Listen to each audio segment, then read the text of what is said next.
All right, Tim. So today is Friday, March 25th, 2023. Still. It's day 25. The countdown continues towards our investor presentation, which is scheduled to be held on Wednesday, March 29th at 11 o'clock in the morning. Now, as to whether or not it stays at 11 in the morning or if we see a little bit of jostling around, I guess that's yet to be determined. But here we are. How have you been since the last time we got together about a month ago? It's spring. It's spring, right? So there have been quite a number of different developments as it relates not only to energy markets, not only as it relates to Bitcoin, not only as it relates to like the banking system in the United States, Yeah. but also even to a degree with our stock price. So why don't we go ahead and just start? And we do have an outline because we're going to try to keep this somewhat structured, right? And then I'll create chapters, hopefully, for this. And verse. Now, for somebody who's brand new to Stronghold Digital Mining, how would you, in very simple layman's terms, how would you describe the company and what we do? They make their own power. Okay. So they're not beholden to anybody else jacking up supply, nor do they get cut off unwillingly.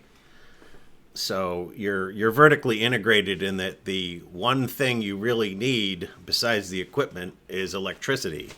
So you close that loop. So we create electricity, and then we have, two options, correct? As to what we do with that electricity. Yeah, well, they make it. Okay. You have three options. You could just funnel it back into the ground. That's true, too. Big lightning rod. Which isn't dissimilar to what the government pays farmers to do. But anyway, okay. I diverge. So our two main uses for the electricity that we create is, first and foremost, we can sell that electricity to the grid, to the PJM grid, if and when grid pricing is advantageous for us to do so.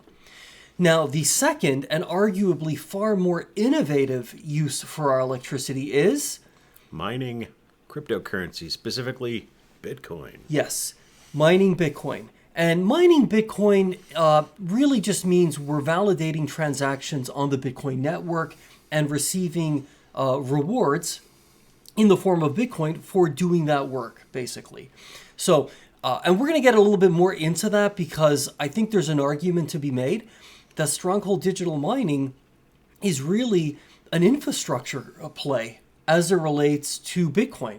You know, this idea, we mine Bitcoin, but we're really validating transactions on this emerging global, distributed, non-censorable network, which in the years ahead can turn into something pretty special. So I think that's something that kind of gets lost a little bit in the conversation.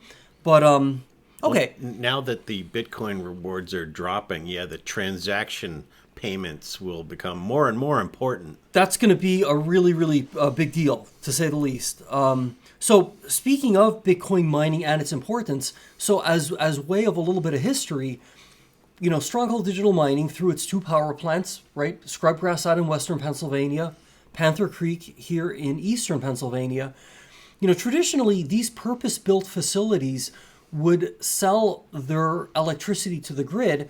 And the way in which they would produce the electricity was by reclaiming waste coal and then turning that into beneficial use ash and, turning what had been like these lunar landscapes into actual like habitable land once again. A lot of them here in this state. Now, what transpired, however, let's sort of pick on Scrubgrass a little bit, say in the early part of the 2010s, I think it was around 2013 or so, they came off of a power purchase agreement, and this was before Stronghold Digital Mining, came into existence, so to speak. But this is like the trend that's been sort of unfolding over the years. You have a situation where grid prices, as a result of Marcellus Shale with natural gas, right? Grid prices pretty much collapsed.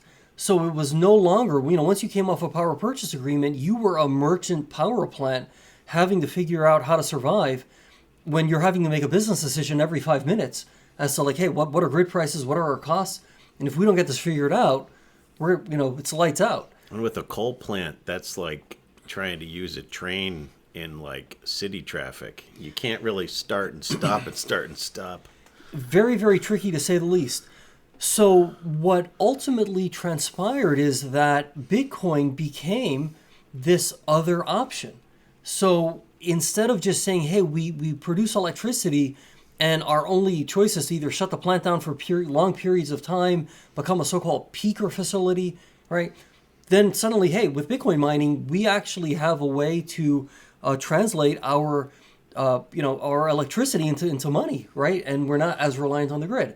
So fast forward to early March 2021. That's when Stronghold Digital Mining was incorporated, and fast forward to today. That is really the main driver of our revenue at the moment.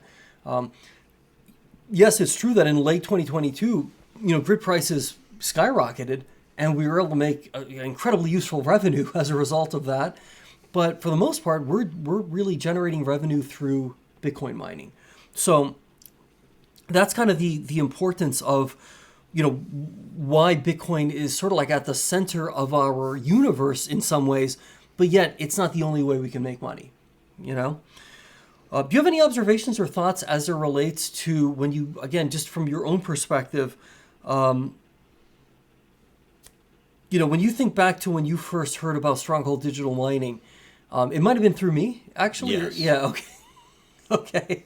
So, well, you kept going over to that Northampton plant, yeah. and I'm like, what's the fascination with this I do have something. coal plant? I know. I do have a fascination with the machinery. I mean, to say the least, and it's to And me, it is right there, right next to the bike trail. yeah, and it is, but it's not. I don't know. There's just something magical about just how these machines work. I've jokingly even said, and I mean this is a truism, but I'll sometimes, and I don't do this all the time. Like if I flip a light switch on, I'll think to myself, hey, there's actually a chance that Panther Creek may have generated the electricity that's powering that spark of electricity. I only buy Stronghold electrons. Yeah. I make sure. I read the label. So let's talk about the current state of the Bitcoin mining ecosystem, like as it exists right now. What's your observation? Because you do a lot of reading, you read a lot of disparate, be it magazine articles, newspaper articles. What, synthesize for my benefit. Where are we right now? Late March 2023. In terms of crypto? Yeah, like specifically Bitcoin. Like what's your sense of the mining like ecosystem? I thought we were going to have more of a crypto winter, but the collapse of the banking system seems to have brought an early spring. I guess the banks woke up and didn't see their shadow, so yeah, spring comes early.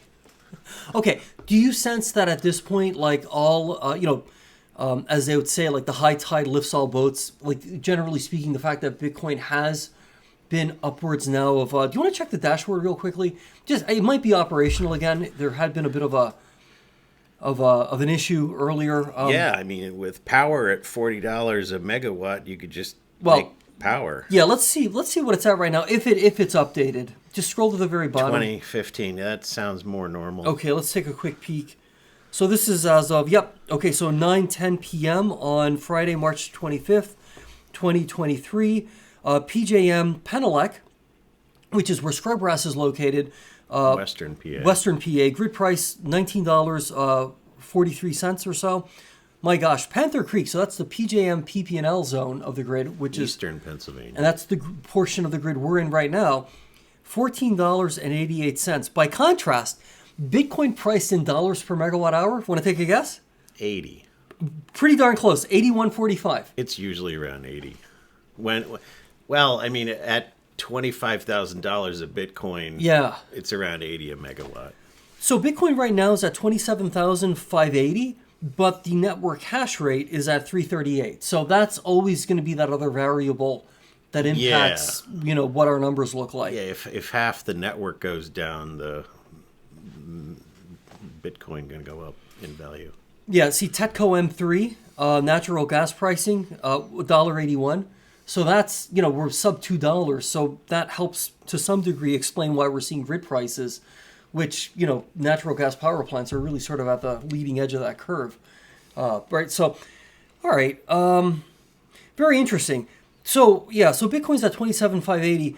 So yeah, like Bitcoin pricing being where it's at, from your perspective, that lifts all boats within the ecosystem. Now, as it relates to Stronghold Digital Mining, that definitely helps us out quite a bit. The perennial question, and I'm starting to wonder now a little bit, are we actually idling these plants? Are we running them at low power mode, because remember, let's say power prices, and maybe you could answer this. Say power prices spike up, suddenly they're at, say, above $80 a megawatt hour. Okay, Or like 1,000 back in December. well, yeah, I mean that's 2,000 or 3,000 for a while. yeah.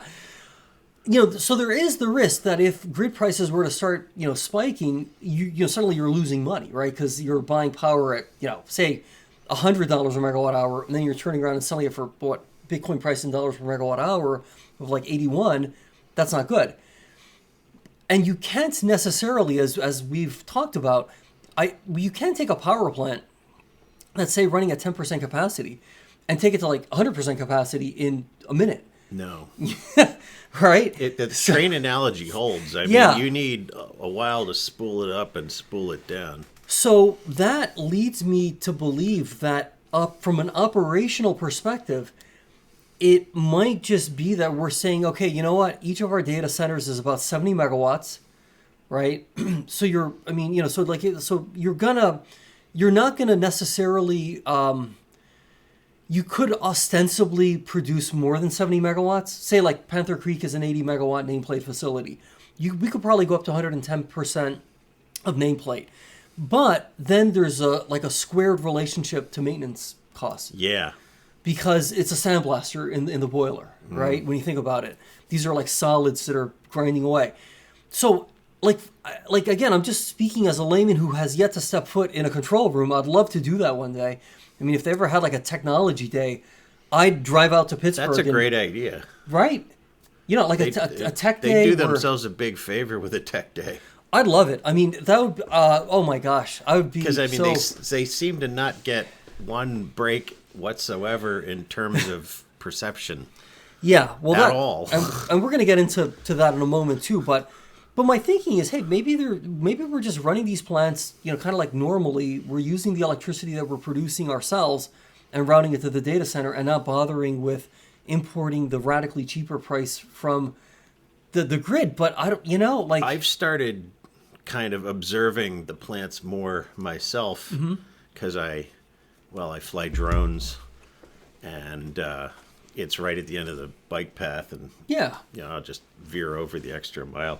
It's remarkable how often the third coal plant, plants are running. I mean, on a balmy 60-degree day, it still seems to be operational. So just by way of context for someone who might be relatively new to what we're referring to, when Stronghold Digital Mining went public, a lot of the early filings referenced an LOI or letter of intent that existed to purchase a third plant, and it was simply described as the third plant.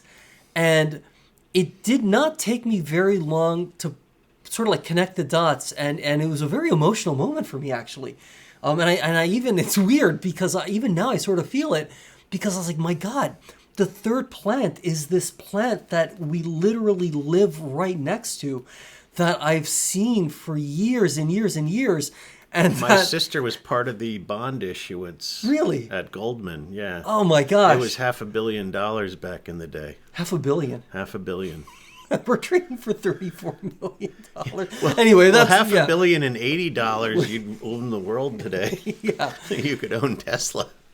But, one of the things when I was discerning, hey, how involved do I want to really get with the Stronghold Digital Mining and the story, and it just, I don't know, it felt like I was already a part of the story, as just by way of geography, by way of ancestors in the coal mining industry. I mean, it just kind of felt like, wow, man, this is weird. It's just I couldn't. It was sort of like a metaphysical kind of feeling without really sounding like kind of going off the deep end here, because I really do approach this, be it from the dashboard, be it from all the analysis, the research notes. I mean, I really do approach this from a very mathematical, engineering, sober-minded perspective.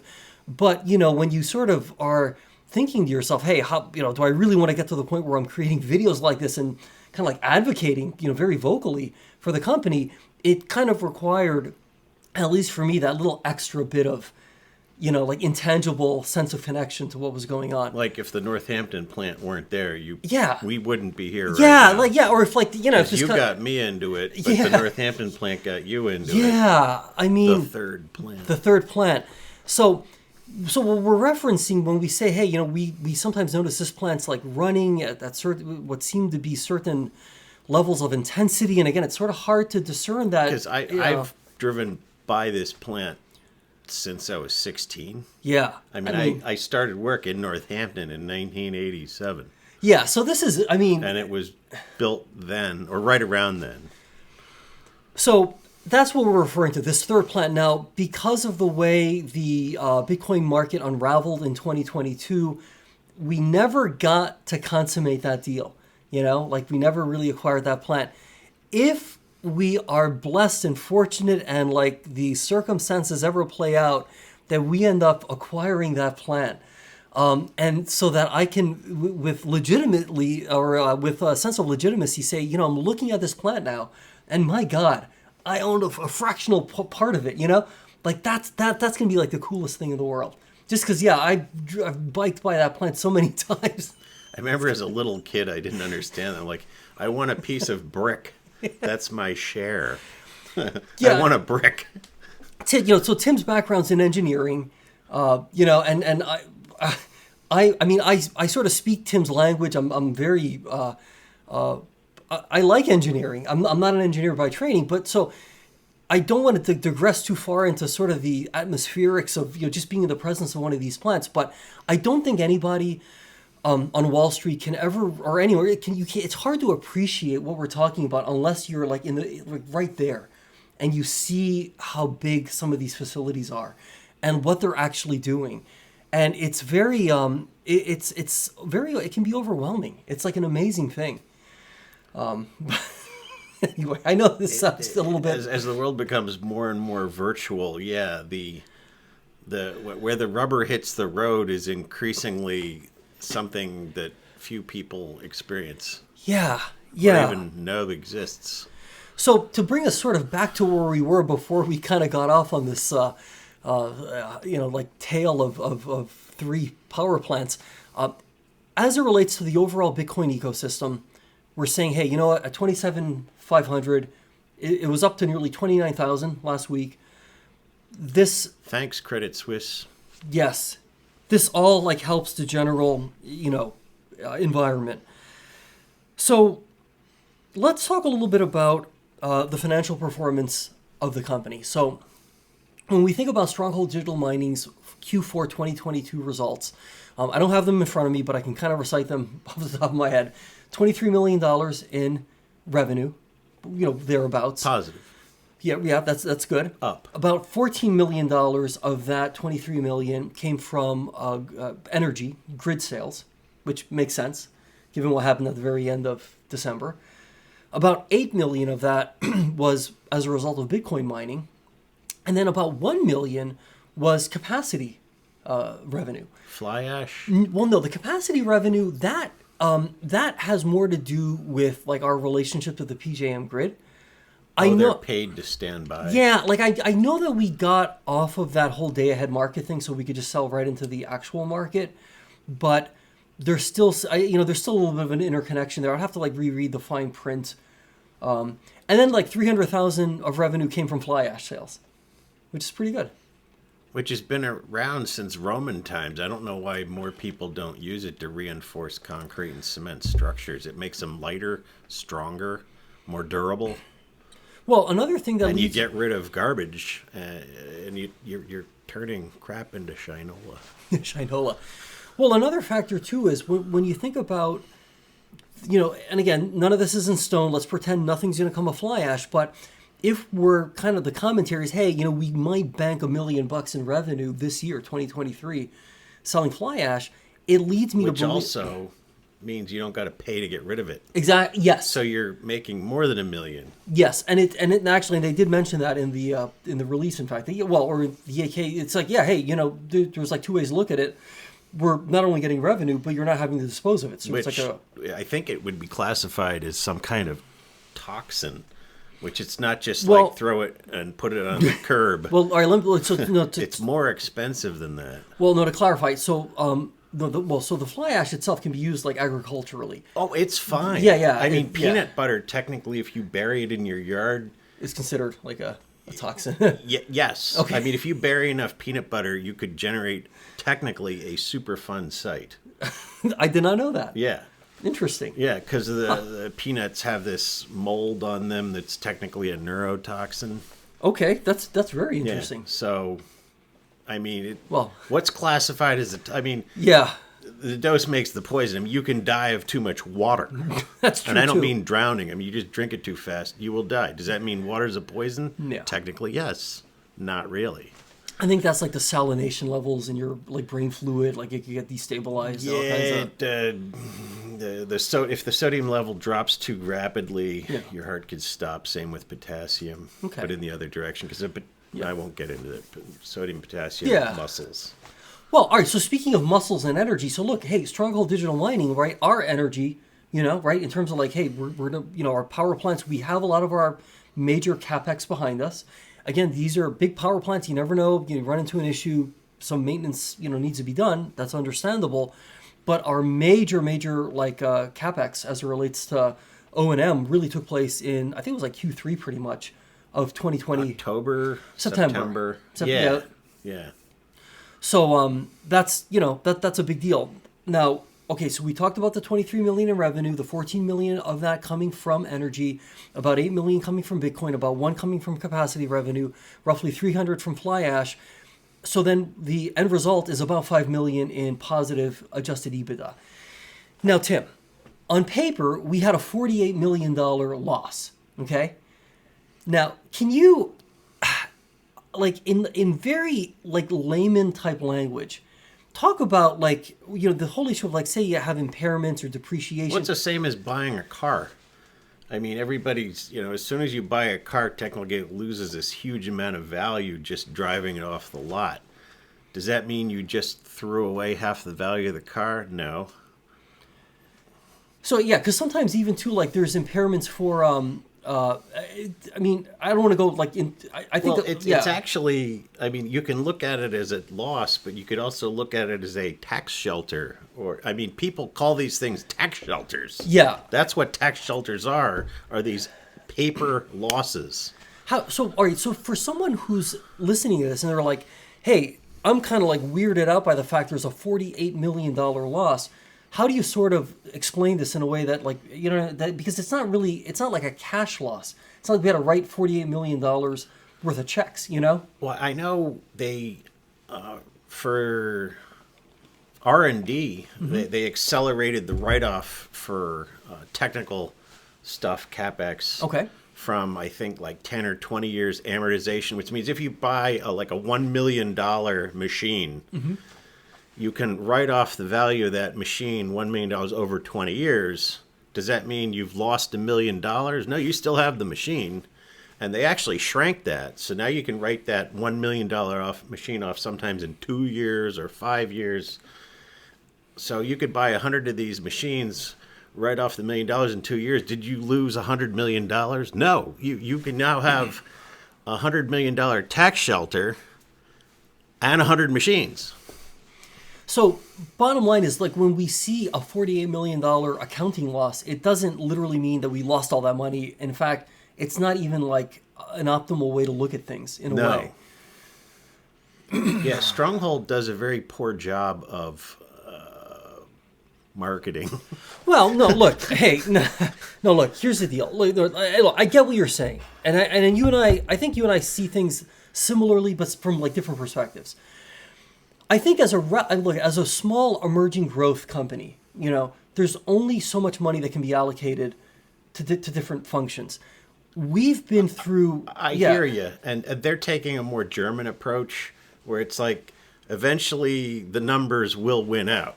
You went to grad school in Germany, correct? Yeah. Yeah. Okay. So you Ich spreche Deutsch. okay. So you have your engineering sort of like education was in Germany. Yeah. So you have Yeah. sort of a you have a very Germanic way of looking at things, so to speak. Even before I was in Germany, Okay. apparently. Okay. So I was attracted to Germany okay. more than But your thinking is, okay, that marketing, so, but like elaborate on that, because there were three, and I'll just share this with you real quickly.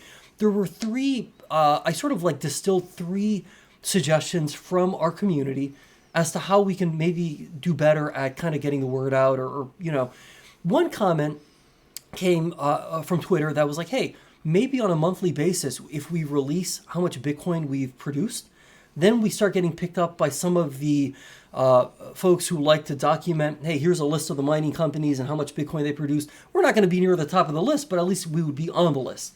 I think the key statement there is monthly. Yeah.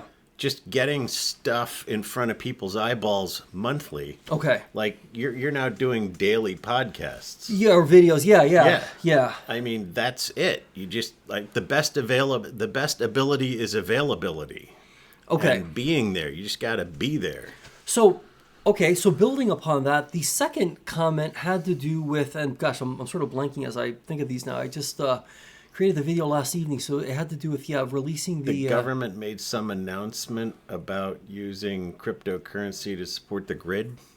Well, okay, that might not have been point two. Yeah, let me just take a moment here to think. I know what the third point had to do with like the accounting and how we sort of present some of the information. Yeah. And we kind of touched on that already. Yeah, you could say we have a $48 million paper loss, or we've prepaid taxes on $48 million of profit. Oh, right. Okay, I just remembered. The third thing, and this was a great comment I thought on YouTube, and it had to do with Minerva. So a lot of the OG shareholders, from October 2021, they went through, and I think it was like in March of last year when, it was revealed, hey, Minerva's not going to maybe come through as stated in the contract with the delivery of miners. So we had this pretty precipitous drop in the stock price. The comment from YouTube was, hey, it kind of, Wall Street's maybe perspective was, hey, wait, do these guys know what they're doing? And fairly or unfairly, we're still maybe under the shadow of that whole Minerva thing. And I did address that in last night's video. You and I really weren't involved in this name back last March. I never heard of Minerva. Really? I thought it was Miner VA. Okay, it might be. Like, who's this Virginia-based mining company? So, all I can say is that, hey, sometimes in business, you got to take a chance, right? And if we look at the facts that existed at the time that the decision was made to enter into this agreement with Minerva, there are some very compelling reasons for why that decision made a lot of sense. Now, history... I think the biggest reason was probably, like Bitmain and all those guys were backed up like more than a year in deliveries. And I think there might have been a price per terahash issue too, that, hey, more beneficial price. Right, not a lot, dude. Yeah. It's the same kind of silicon, really. I think it was just lead time. Lead time. Because I know I run a manufacturing company, and the lead times on just some raw materials like aluminum ingot, was out so far. I mean, even the crystal balls didn't have an idea. So those are the three things, right? Like the idea of like, hey, a monthly Bitcoin production report, somehow kind of like getting past this whole Minerva thing, which I think we have done, because something else that was mentioned in the the most recent release was that, hey, 85% of the contract value has been fulfilled, be it through refunds, Minerva machines themselves, or... How is this the first time I've ever heard that? Really? That's... It just, I think... And if I didn't realize most of the contract was... I knew they were noodling along. I didn't know it was 85%, though. Well, as of, this most recent release. So that's like, and again, I'm a firm believer that it's counterproductive to dwell on the past. I think it's good to discern lessons from what we've experienced in the past, but to sort of like dwell, looking in that rearview mirror, But you do want to fulfill contracts. Well, no, and I'm not making any excuses for Minerva. Another comment was, well, hey, maybe we should have started a litigation against them right away. The thing is, though, we had an open line of communication. At the time, though, if you sued them, you're going to get nothing at all from anyone because everybody had these huge lead times. Yeah, and it's kind of like, well, nobody. Again, it was a very challenging situation. I mean, Wall Street thinks you press a button and things show up like on Star Trek where you have the replicator. No, I've been doing 3D printing from 2004. Mushrooms grow faster than most 3D prints. And it just doesn't magically happen. Yeah. Somebody actually has to do it.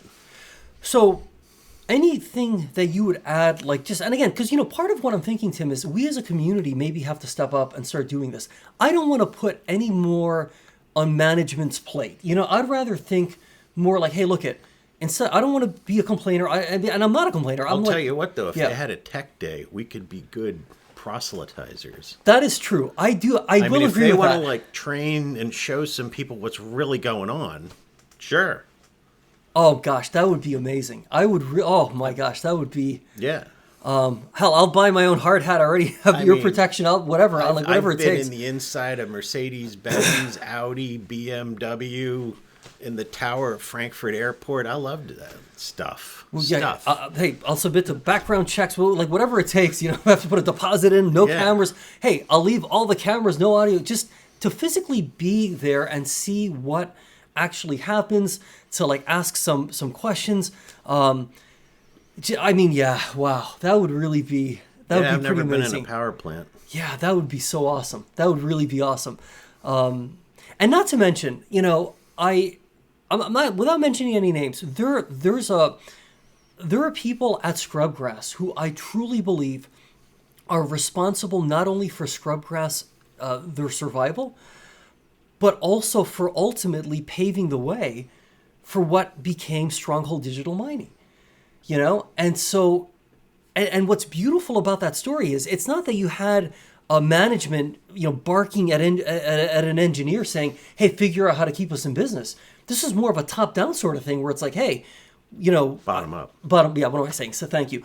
Hey, we gotta we're gonna be self-starters about this. We're gonna be, on top of this because, hey, I want to still have a job, and I want to try to figure out how to make this work. And they probably want to get rid of that pile of coal next to their house. Hey, well, no, it's the number for real estate values. The number one source of contamination for our drinking water in the state is these waste coal piles. There's arsenic in there. It's bad, really bad.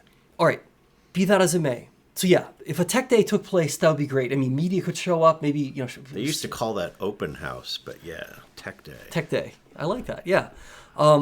What's your prediction as to whether or not do you think we're actually idling the plants and drawing power at $14 to $20?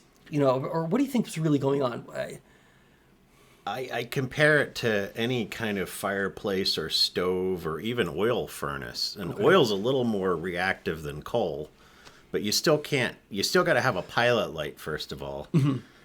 And there's a minimum temperature you can go to burn efficiently and cleanly. Okay. I mean, there's a bunch of cement plants around here, too. Oh, yeah. Kind of the same thing, where they have this big kiln or oven that's burning and heating stuff.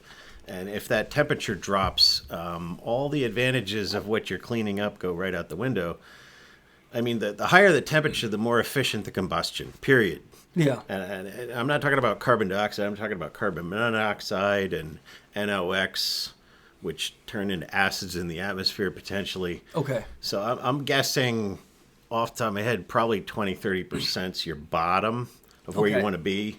Because the grid is such like a jackpot. Yeah. You keep pulling the one-armed bandit, and you're going to hit the jackpot some days, which they did do. Yes. And again, the best ability is availability. You got to have that light on to turn it up, because it takes like 2 weeks to turn it on sometimes. It can, right? It can, especially if it fails the first time. Then it's almost like. Okay. Now, as it relates to our stock price, and let's maybe more broadly our market cap. I created a video a couple nights ago titled Fury. I did this comparison just to keep it super simple. I just looked at 2022 revenue for a sort of like a grouping of companies, right, that are, consist of our peers within the Bitcoin mining industry.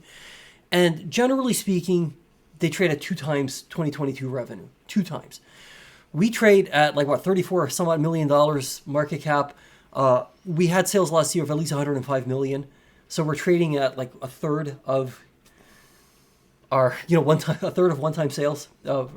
What we have here is a failure to communicate.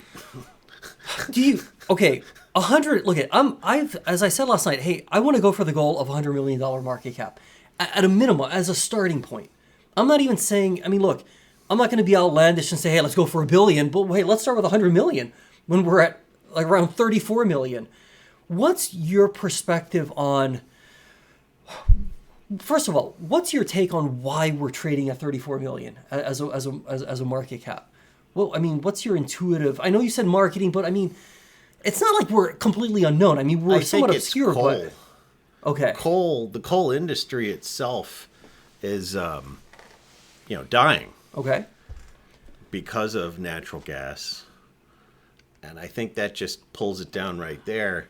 They really should call themselves like an environmental cleanup company that the junk they clean up, they use to support the Bitcoin network. Well, and to be fair, and again, I realize that you're not, you're busy running quite a thriving business here, but so I realize you may not be as plugged into what's out there, but no, we do as a company actually lead very vocally with our front foot saying, hey, our feedstock is waste coal. We're helping you clean up an environmental catastrophe here in the state of PA. We're reclaiming land. We're actually taking these piles, and it's like more of a controlled burn. They're going to burn one way or the other because they're burning now. So we're taking the overwhelming majority of the bad stuff out of this. The one knock is, hey, carbon dioxide. But guess what? If it's burning uncontrolled anyway, well, then you're getting the carbon dioxide plus all the rancid crap that's in there as well. Whereas at least through our process at our purpose-built facilities, which are on a bipartisan basis supported by the state of Pennsylvania, right? That's why these facilities were created in the first place. Now whether or not that's something that's understood more broadly, by Wall Street or by people outside of Pennsylvania, maybe there's something to be said for that. So I get what you're saying. All right. Supposing they push the marketing out there about cleaning up the world. Okay. And aside of the minor VA debacle. Okay. They were running at an actual EBITDA loss for a couple of quarters there, too. Yes. Which the guys that are now underwater, like Core Scientific and whatnot, they were running at a EBITDA positive. Okay. Up until Q3, the very end. I think. Okay. Q1 2023, Q1 2022, we were, I don't want to misquote the number, but it was a very solid positive EBITDA.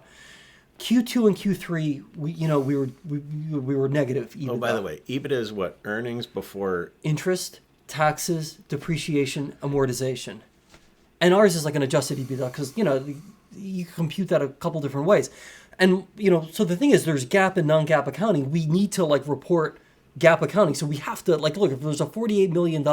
If you're a publicly traded company, I think you have to do GAAP. Yeah, there's no way that we could just generally accepted accounting principles. Yes. But we ended last year though, with positive EBITDA of I believe it was a 4.6 million. Now granted that's not great, for the whole year, but again, considering all the capex and all the, and the low Bitcoin price. Yes. So arguably, let's say at a minimum we do 20 million in adjusted EBITDA for 2023. Gosh, how the heck could we be trading at 34 million? When some of these companies that are in bankruptcy have 112 million cap. Yeah, and again, look, I maybe they're sitting on piles of gold. For any Core Scientific people out there, hey man, I hope you actually get some value, from the shares. I really do. And I think I read in the Wall Street Journal that shareholders might actually get a seat at the bankruptcy table to advocate perhaps for, getting some amount of remuneration, in terms of how, if the company's going to come out of bankruptcy, that at least, shareholders aren't wiped out. But as it stands right now, there's a very good chance common shareholders get nothing. And yet the market has deemed shares to be worth like $115 million.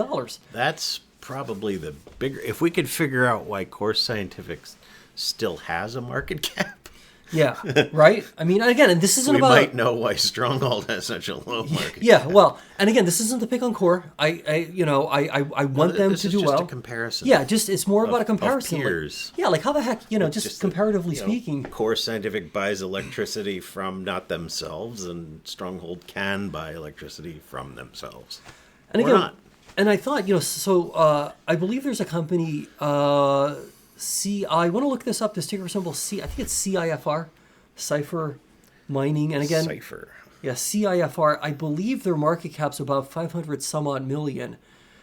And if I read the 10K, for in terms of, 2022, I think that'll about $3 million. Cipher Mining. Yes. What's the market cap showing up there? 532 million. 532 million. And that's awesome. Good job, guys. What PE, none. Okay. Negative. There's no profit. Yeah, I think does it show like what revenue was like 3 million last year? It has no PE. So, Okay. I mean, I don't know about Well, I think revenue, but and again, don't quote me on this, but I think the revenue was sub 10 million last year. Now, again, so maybe a big part of this is, hey, what are the plans for this year? So one argument, Tim, that could perhaps be made is that maybe the market's not seeing that we have some sort of like grandiose plan for like radical growth and expansion.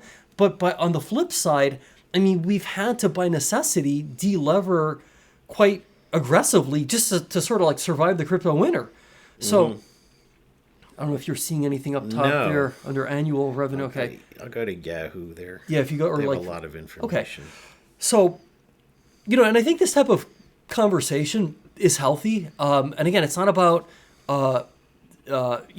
having any sort of negative feelings about other companies. I mean, again, my position has always been, hey, we want to get along with everybody and compete with ourselves and try to like live up to our own full potential.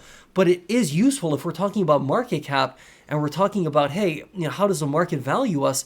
I think there is merit to actually looking at how the market values our peers in the industry, and then kind of trying to figure out, or at least reverse engineer, well, what are some things that we could perhaps be doing to at least be somewhat in the realm of, comparison in terms of where we're trading. Because 207 million revenue. That looks like let's see. No, that's okay. Something revenue. Oh. Okay, market cap 621 though. Is this the same company, or is Whoops. Let me get back to that. because the market cap? Yeah, that's not it. There we are. There's Cipher. Okay. Let's see. Okay, so Cipher Mining previous close. Okay. Financials, and then okay, so 2020. Let's see. Oh, here we go. Yeah, so here's revenue. It's so small. I don't know if I'm clicking on it, but it's well, that little green. See that little sliver. That little green sliver represents revenue. I don't know if that's super clear or not. So yeah. So for 2022, the revenue was a sliver that's somewhere under 10 million, and I think I read it was like 3 million or something. And yet there's a market cap of like $500 million. So clearly there must be more to the story in terms of like, hey, here's our game plan. This is like the kind of hash rate we're going to deploy. Clearly there's got to be something else going on. This isn't going to be solved tonight, right? In terms of like, how do we get the share price up? How do we get the market cap up? But that really has to be a priority now. I mean, that's something I think all of us as shareholders, we all win if the market cap goes up. Agreed? So maybe we should talk to Cipher Mining stockholders and Core Scientific stockholders, find out what's your thinking? What's Yeah. kind of going through your mind? Why are you holding shares, or what's some of these analysts for these companies might have some insights. Yeah. It's puzzling. It is. It is. Well, Tim, we're going to reunite again in about a week or so. At least that's the current thinking. We did do a test of going live on YouTube. Do it live. And it was, I think that there's a little bit of a learning curve, tech learning curve to this whole process. And so, I want to be sure that like if we're going to do this and invite our friends in the community to join us, that we're able to do this in a way that's, useful, that respects everybody's time, and that we all get like the most value out of it. But first, we need to have our investor presentation, which will take place this Wednesday, March 29th. Expecting any major surprises? I mean, is there anything in the back of your mind that could be like a... I don't know why it's at 11. Yeah. It's odd. It should be at 4. Maybe markets are open in Europe still or globally. Maybe somebody has a dental appointment. Could be, right? Know. Yeah. Look, and I've said this before, I'm deeply, deeply appreciative of our friends in management. I really genuinely do believe we have a dream team. I'm grateful for all the hard work the data center teams have been doing. I'm grateful for all the work the folks in operations at the power plants. I mean, really all the way from the very top to the very bottom, everybody's really doing something to try to move this company forward. I think we're trying to chip in as best we can. As co-owners of the business, as shareholders, as people that are really, I think, passionate about seeing this company succeed. I think the best we can do is continue to broadcast, what we're sharing, right? Which is, based on what's going on and observations and helping to create this sense of community among shareholders because, we're a small group. We're a very, very small group. And, I could probably walk past 1,000 people and not run into anyone who would happen to even know what Stronghold Digital Mining is, let alone be a shareholder, So that's why I think it's kind of special that we're able to do this and try to connect with our disparate shareholder base and, try to create this sense of community. So thank you for being a part of that too, Tim. Thank you, Steve. Okay. All right. We're going to wind it down for tonight. It's day 25, right? The countdown continues to our investor presentation on Wednesday. Okay. I'll see you tomorrow. Thanks.